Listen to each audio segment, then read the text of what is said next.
Hi there, and welcome to this podcast. Is for women. I have a very special guest, Patrice Washington.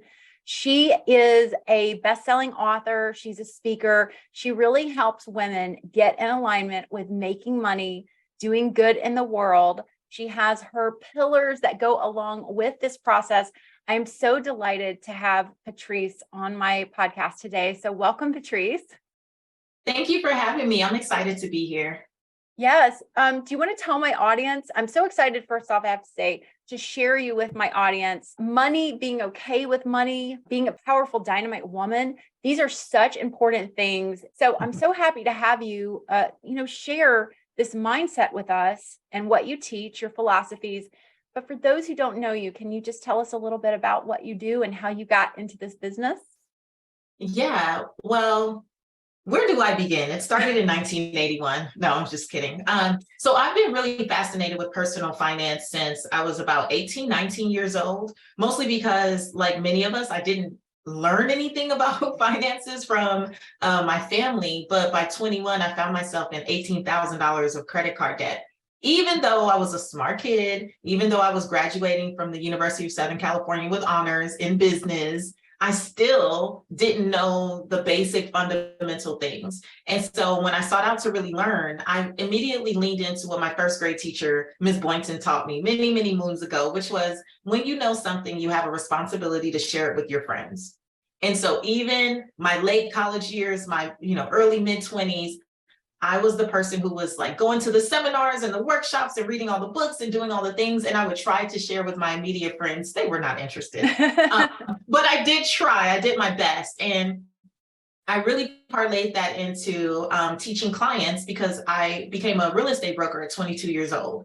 And so as a real estate and mortgage broker, I was sharing all of this stuff with my clients, people who were maybe not ready to really buy a home yet. I wanted to be their guide. I wanted to be the person who held their hand so that when they were ready, obviously they come back to me.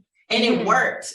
It worked because by 25, I had built a 7-figure real estate and mortgage brokerage, was doing very well. And then Adrienne, unfortunately, when the recession hit or started in around 2007, I was actually in the hospital on bed rest because I took a fall down the stairs at 20 weeks pregnant and it sent me into preterm labor.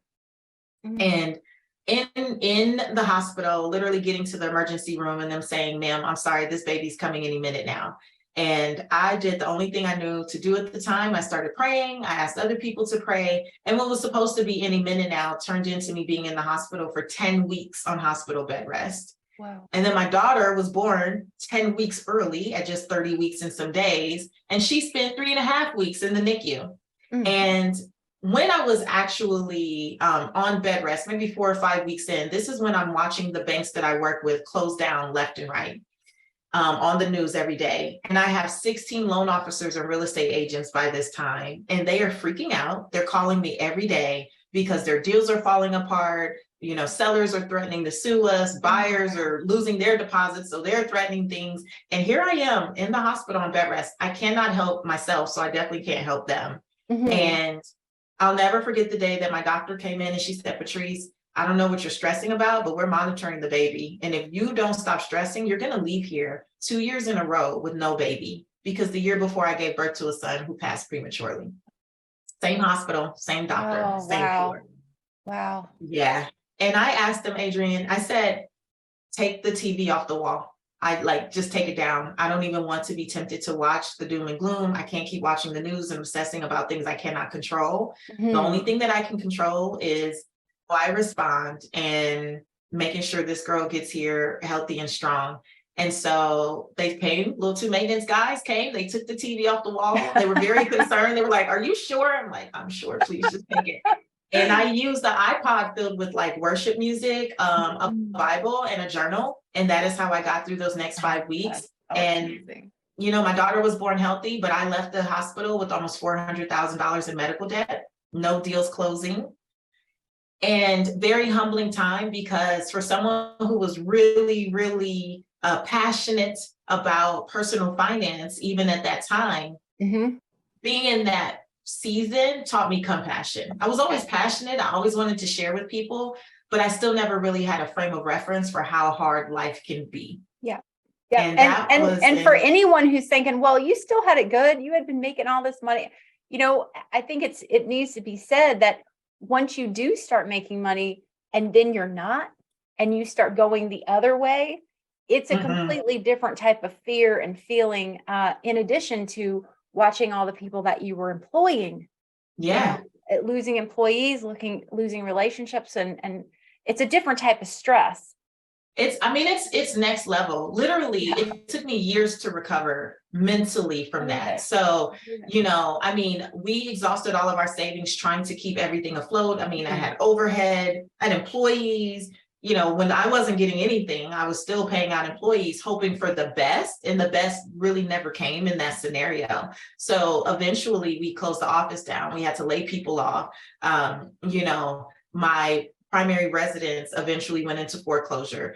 I ended up having the cars repossessed. And this is all with a brand new baby. So it's already challenging Yeah. to come out of a child dying, less than a year later, having another child, while all Yeah. of these things are happening. And then the death of my, figurative child, which was my business, because that's all I had done since college, or since literally my senior year in college, I started that business. And then 4 or 5 years later, all of it is kind of coming to a close. Um, and it led me to, I mean, what I call a come to Jesus moment. If anyone's ever listening, and if anyone's listening, and you've ever had like a good ugly cry, like a Oh yeah. real ugly cry where you don't recognize yourself, I had my ugly cry. Never forget, March 9th, 2009. By now, our home is foreclosed. We've sold everything we can on Craigslist, and we have fled Southern California, and now are in Metairie, Louisiana. And Mm, we end up in this 600 square foot apartment, box of an apartment. mm. And we were getting eviction notices because, we were just trying to figure Yeah. things out. I had applied for welfare. I mean, none of this is what I saw when I was graduating from USC with honors. Never saw this being my life. And I don't know if you've ever been sick and tired of being sick and tired, but I Yeah. was sick and tired of being sick and tired. And that morning, I chased the power man down with my baby on my hip, because Wow. they turned the electricity off, and begged him to turn it back on, or her milk would spoil. And he took pity on me, and he did. He said, "But they'll be back." And I'm like, "I know, but if I could get another day or two, that's what I need right now." And my former husband at the time, he took my daughter Reagan on a walk, and I remember just getting in the mirror and just saying, "God, why me? Like, I've been a good person. I operate integrity. I treat people well. Like, why is all of this happening to Mhm, me?" mhm. And I remember feeling like the nudge, the pull to grab my Bible. And I landed on this scripture. And this just brings it full circle to why I am who I am today, and why I do what I do. The scripture was Proverbs 17:16. And I always tell people, even if you're not religious, use it as a great quote. Mhm. But Proverbs 17:16 said, "What good is money in the hands of a fool if they have no desire to seek wisdom?" What good is money in the hands of a fool if they have no desire to seek wisdom?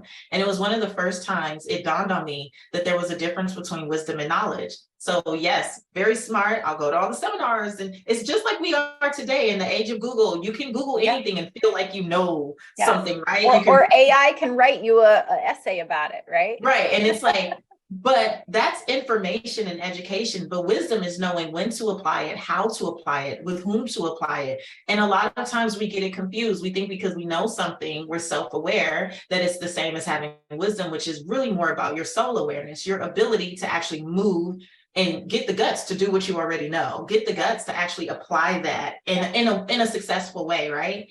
Yeah. And that was like such a big awakening for me. And then going back to what Ms. Boynton said, when you know something, you share it with your friends. Mhm. And that was the catalyst of me starting a blog. And next thing you know, writing for magazines, and then doing radio and television, 5 books later, podcast and international speaking, and all the things that come from that. You made a big comeback. A big comeback. The Yeah. universe loves a big comeback. Yeah. You know, I believe that. I have a question for you about this and this incredible journey. How did you avoid poverty mindset? That's such a great question. There's so many things, and it's really where the 6 pillars of wealth ended up coming from. Mhm. Is like taking a look, because you know as the career grew. So I decided to start that blog. It was in 2009. by 2011, 12, things really started to pick up. And then by 2014, I was on the Steve Harvey Morning Show, like a nationally syndicated radio show every week, right? And I was doing really well for years, like showing up on all the big shows and stages and platforms and all of that stuff. And then in 2016, late 2016, early 2017, I had that still small voice that said, you're giving people what they want, which is, let's talk about budgets and credit reports and all this stuff. But really, this for you, is not the truth about wealth, because you've been doing all this other stuff behind the scenes. Like, you need to talk about what you're actually doing and what has created these results, because it's not the skill set stuff, it's the mindset that you've built. Yeah. And so one of my favorite things that I could just throw out there is mantras. I know we use affirmations, declarations a lot, but one of my mantras was been there, done that on the way back. It was like a reminder. It was like a reminder that this was temporary. It wasn't a permanent state. You can use that with men too. Can we use that with men? Yeah. Been there, done that. I'm on my way back. Whenever you want to go back in time. Yeah. For me, it was like, I would still allow myself to dream. I think sometimes when we're in a dark season, when we're in a difficult place, we feel like this is all it's going to be. And there was just something that kept coming over me that was like, this won't always be. Like, your latter will be greater than your former. Don't think that was the best you'll ever do. And I just, if I saw cars like the cars that we had repossessed, I would say, been there, done that on the way back. Right. I would drive through nice neighborhoods, like the neighborhood that our home foreclosed in. I would detour to drive through nice neighborhoods and take my time and drive really slowly. And I say, been there, done that. You're on the way back. Get that energy coming back. Yeah. That good vibe energy, because poverty mindset, it can happen. That's why you see, I don't know the exact term, you maybe know, like rich but poor mindset. Oh yeah. Yeah. A scarcity mindset. Yeah. And so it happens all the time. It does. And people can be like incredibly wealthy, totally afraid to spend their money, or still have that poverty mindset and be stuck at a place with money. Now, something I want to ask you about medical bills, because you can have a person who has $500,000 in the bank, they've done really well, and the wrong medical thing come along and it will wipe them out. Even if you have insurance, and our country is doing some things to hopefully help people, because it levels people. Medical bills will level all your hard work, all your money, all your taxes you paid, they go away because these doctors and, they need to get paid too. So looking back on that now with these medical bills and things like this, how can anyone deal with that? I know that's a big question.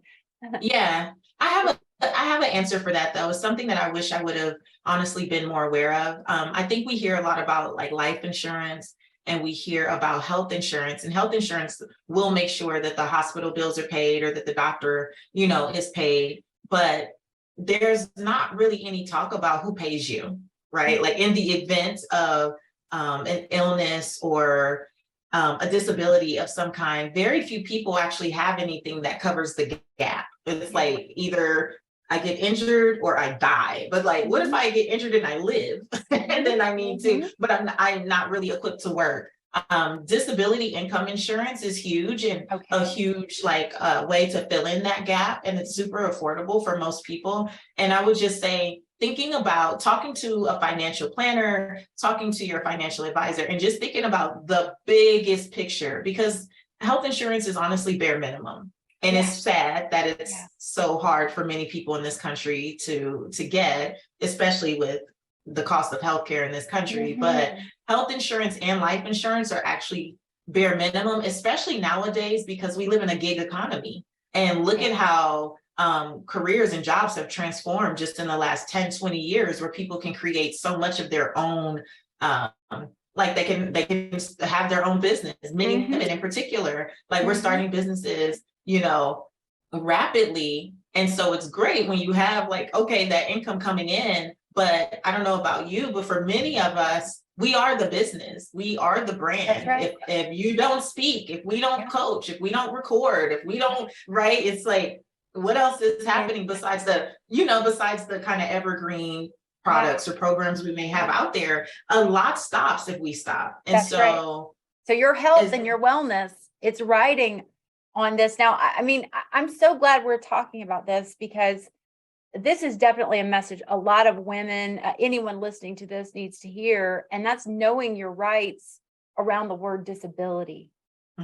Because I'm a person who, my story is very different from yours, but I also landed in the hospital for months, had a really rare liver disease. Thank God at that point I had met my first husband, and he was able to come in and help me.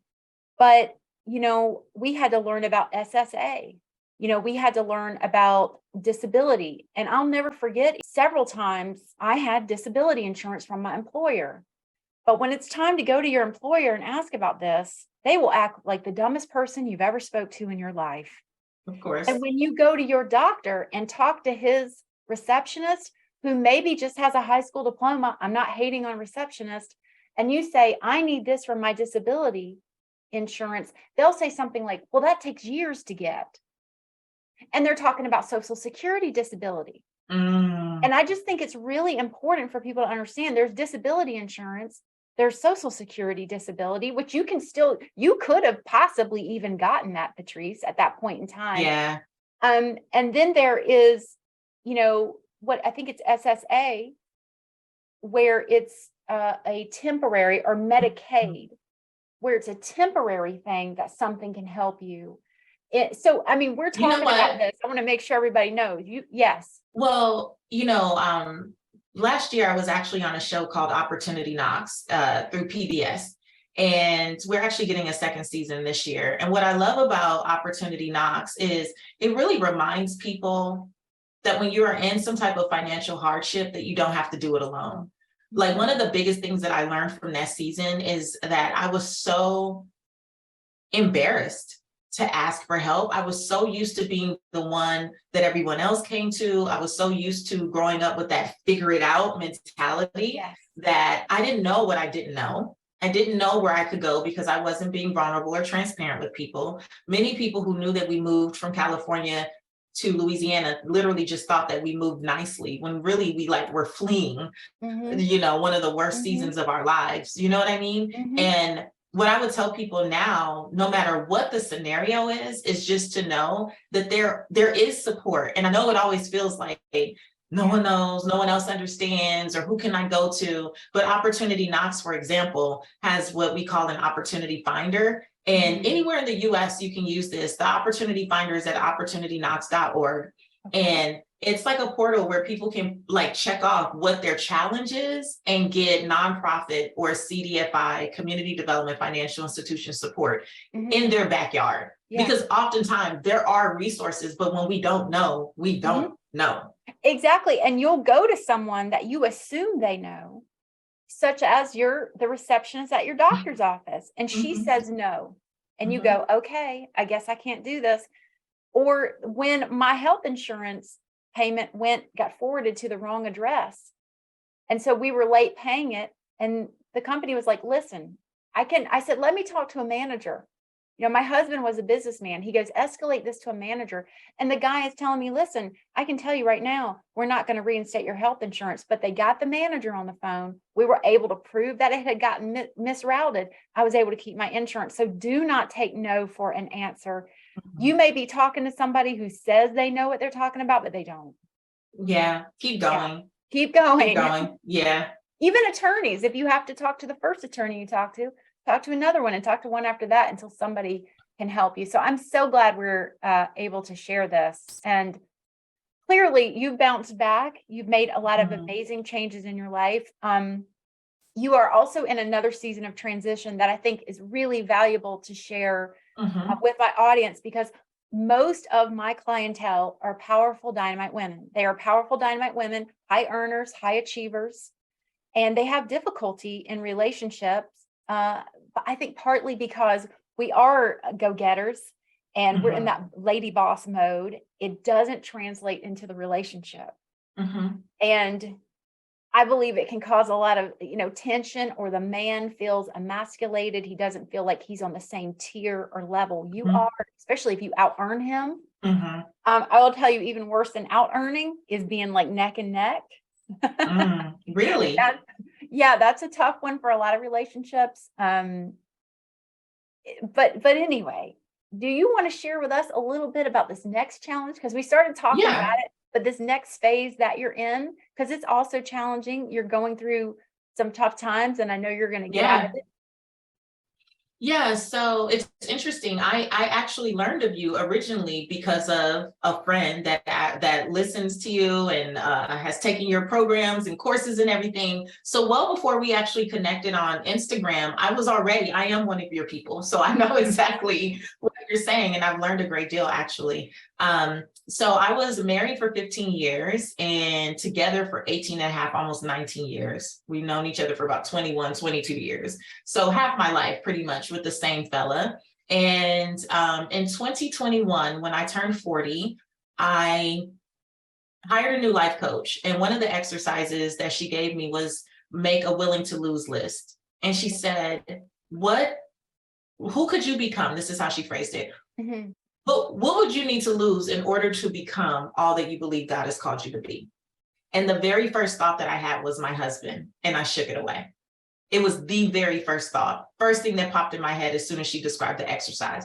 And I shook it away because Yeah. that wouldn't be appropriate, right? Yeah.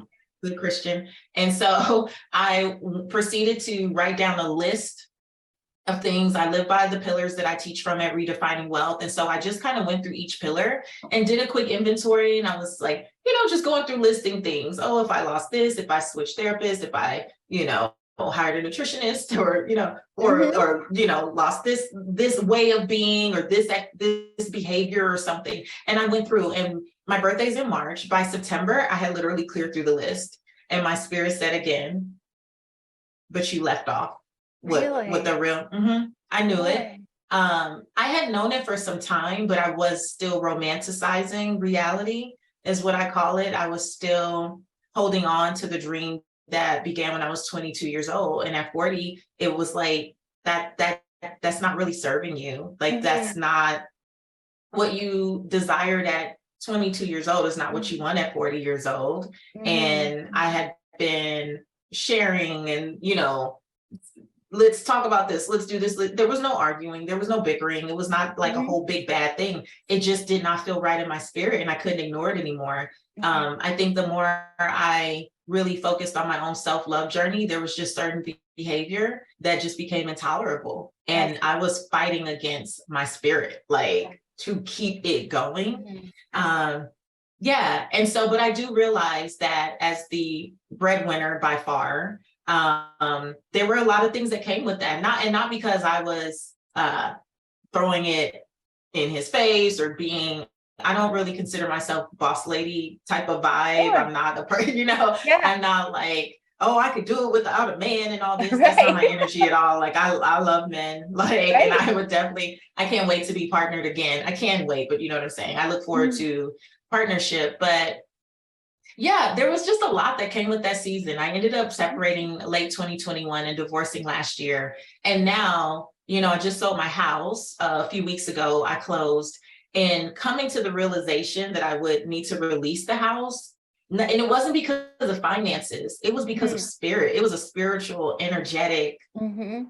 mental decision to clear that clutter associated with this beautiful home. I mean, it was beautiful, and I had designed this beautiful kitchen and office space and all the things. And Yeah. I was doing a meditation one morning, Adrienne, and it said, I let nothing bind me, I let nothing hold me, I Mhm. let nothing enslave me, and I Mhm. let nothing control me. And my spirit said, you're being controlled by wanting to keep this house. Interesting. And I was like, I am. Like, I am. There's no reason for my daughter and I to have a home that big. It wasn't even necessary. Yeah. And I made the decision to sell, and I just declared that it would move effortlessly. And literally in 2.5 days, I had 51 showings and 13 offers. And my home Wow. closed in 22 days. Wow. And that was powerful and also exhausting. Sure. Because then you have to begin that process of moving out and making all that stuff happen. And there's an emotional process you're going through when you're selling a house. I have to tell you, you have some wonderful coping skills inside of you when it comes to, because you've made it and you're shining like a diamond, and you have a way, I can hear it inside of you, of making peace with whatever you've gone through. How do we get through these tough times, whether it be at divorce, selling a house, having to hurry up and pack everything up to meet the deadline, and still be, a powerful dynamite woman and feel that connection to your feminine energy? How does that work for you?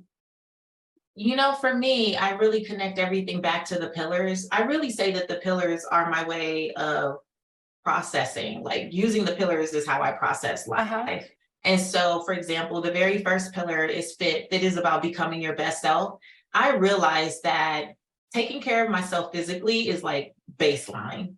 Okay. Once I start letting everything else consume my calendar and I'm not making time to work out or to eat nutritiously, making time for my therapy appointments, all those things, I believe that if we have a vision for our lives, we have a duty and responsibility to protect the vessel. And to me, we say like, what's the cliche, like your health is wealth or whatever. Yeah. We say that, but then people don't really honor that. They don't.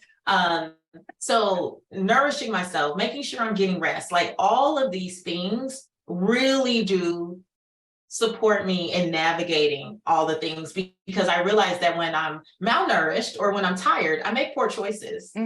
It's what it is. Like I make very snap decisions, very rushed decisions, or right. I'm like, okay, because I'm not grounded. So to me, that's where everything starts. And I know when I'm off, and I'm human, right? So I can look up, like I was just telling my therapist this morning, the 2 weeks leading up to the big move, when I look back at my fitness app, I'm like, in my mind, I thought I was working out and doing my normal thing. I was only going 2 times a week. Well, I normally work out 5 times a week. Wow. And I have been moving so much because of trying to clear everything out of this huge house that it didn't even dawn on me that I had not been taking that time for me. And that is a huge, working out can be a huge antidepressant, like studies show. Yes. So here I am in this big transition, not doing the thing that I would normally do. And I felt it. It was like, I'm off. Like, this doesn't feel good at all. I am off. So that's, one way. I would say the next in redefining wealth, our pillars, is people. People is about creating relationships that matter. For me in this season, in any season where I'm navigating and not a lot, is leaning into that personal advisory board. And for me, that's made up of like a prayer partner, like an accountability partner, and just really good friends where I don't have to be Patrice the money maven. I don't have to be Patrice from Redefining Wealth. I can be Patrice that ugly cries, right? Yeah. Like no lashes, no blush, no nothing. Yeah. But I can ugly cry and be honest about how I'm really feeling. I definitely believe that greatness is not created in isolation. And sometimes when we're going through heavy seasons, it's tempting to suffer in silence. It's tempting, especially when people know you as the boss chick, or they know you as the person who makes things happen. I'm not in a season anymore in my life where I'm trying to keep up that facade. That's right. That's right. No. That's amazing. And for anyone who you're not familiar with the pillars are they're just different segments, different protocols. It's all available on your website. You can go check this out and read more because there is a lot more. You have wonderful books. And so it's fitness, people, space, faith, work, and money. Yeah, money is last. I believe money, you naturally start to do all the things you've already learned to do with money when you clear the clutter that is blocking you in the first 5 pillars. I see. Yeah. So now you have the freedom to do it. Like when you're cluttered, you can hear it, but you don't have the freedom or the flexibility or power to do it because you're so distracted by all the other things. Yes. I saw a post recently that said that clutter was a symptom of PTSD or neglect or some sort of psychological hardship that you're going through. I'm shocked sometimes to just when I'm walking in a parking lot, I walk past someone's car and I'm like, how can they have that much stuff in their car? And I'm not talking about someone who's living out of their car. I'm talking just, this is your vehicle. And just let that decluttering process start somewhere in your life. So if my audience today were to take one pillar and just decide to investigate more or implement it into their own life, what would you suggest? What would be your favorite pillar to share? Oh my gosh, I feel like they're all my favorite. Honestly, Good. everything is a favorite. Well, I will say at patricewashington.com, you can take the Redefining Wealth quiz, and in less than 2 minutes, you'll figure out which pillar you should particularly start with. Okay. For me, I'm going to say the faith pillar. And it's not so much about what you say you believe in, because our audience is very diverse, but I do believe that the purpose in religion is to really prepare you to be resilient. Like if you have something that you can lean into and believe in when things get hard, it's better to know what you believe and have a practice for how you're going to navigate through things than not have anything at all and then just let life consume you. And so we believe that nothing is happening to us, it's happening for us. And if you sit with that, whatever spiritual practices, your particular religion dictates, it's not about saying that you believe it, but then not creating time to do it. Like we have to make it a part of our lives. Yeah. And I think that's been the greatest source of my resilience through all of the things. I love it because faith, it really does build the bigger picture from your mindset to caring for your body, to realizing money isn't evil. You can do good things with money. Money allows you freedom to do amazing things. So definitely check out the quiz. It's an online quiz you can take. You can find out which pillar you need the most help with, or which one you should start investing with. And I love your website. You have so many amazing photos and just testimonials, a lot of wisdom that women can, use immediately in their life. Yeah. Not just the why, but how to do this. I'm going to tell you something I hear from a lot of women, not too many, but once in a while. And that is, Adrienne, I watch your free videos. I listen to your free podcast. I do not have the money to buy a program. Or they'll tell me they don't have money to invest in like something else that's going to help them get to the next step. So a lot of women are feeling that in life. They're like, there might be something higher's calling. They know there's something else for them, but they isolate what you're talking about, or they make an excuse. Tell us a little bit about that mindset and what women can do to get themselves into that new energy, that new energetic place. Well, first of all, we have to call it what it is. It's a scarcity mindset. And to think that investing in you is not worth it, like you have to sit with that and really examine that, because the reality is, especially for women as nurturers who are naturally more nurturing, whether you're a mother or not, if your child or if someone you love came to you and said, this thing may change my life is going to change my life, or I really want to do this thing, somehow we would figure out how to make it happen. Right. And then when it comes to us, we put it off, we make excuses, we ration out lies, and create stories about why we cannot invest in ourselves. I know that I'm only here because of the investments that I've made in myself, both personally and professionally. And that really started many years ago, but with a decision to choose me. Like when do we choose us? And many of us will only choose what we believe will develop us professionally. But something that I've learned is our business and our career is only going to grow to the extent we're willing to heal. And some of us have healing to do in our relationships, right? The desire to be partnered and to really have deep, true intimacy and be loved well, and also be able to love another. That requires personal development. That requires a more personal development track. And it's not enough to say, well, if it's going to help me make more money, then I'll invest in it. That's so true. Wealth is bigger than money and material possessions. The original definition of wealth is the condition of well-being. And so we need to be well in our relationships. We want to be well in our mental and physical fitness. We want to be well in our space. When those things come together, then we're able to pursue and attract the money that we desire, the financial stuff. But I always say, give God something to bless. It's not enough to sit on the sidelines and pray and say, oh, well, I hope that this thing comes along. And it's not enough to try to piece together free stuff. If you're getting great value from the free stuff, can you imagine how your life would change if you actually got behind the black curtain? Yeah. Like if you were able to actually get under the hood and accelerate your success. I think sometimes we leave ourselves spiraling in these cycles of confusion, not because we don't have the money, but because we haven't decided to put ourselves first.